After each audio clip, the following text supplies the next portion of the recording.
Dritz Stitch Witchery is great for no-sew projects or for creating hems with no visible stitches. It's a strip of adhesive that melts when ironed to adhere fabric together, creating a permanent bond. It comes in various widths and weights, is machine washable, and can be dry cleaned. It's perfect for cotton or other fabrics that can withstand medium to high heat. Place the Stitch Witchery between 2 layers of fabric and iron for about 10 seconds.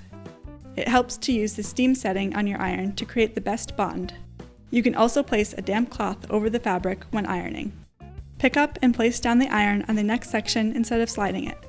Flip the fabric over and iron each section for another 10 seconds.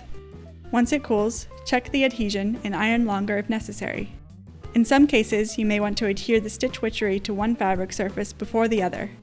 You can hover the steam iron over the Stitch Witchery to partially melt it, then place the other fabric on top and iron.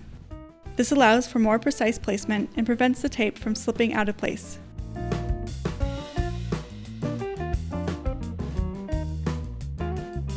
You can also use Stitch Witchery when seaming patterned fabric together because it prevents the fabric from moving and creates a more precise match.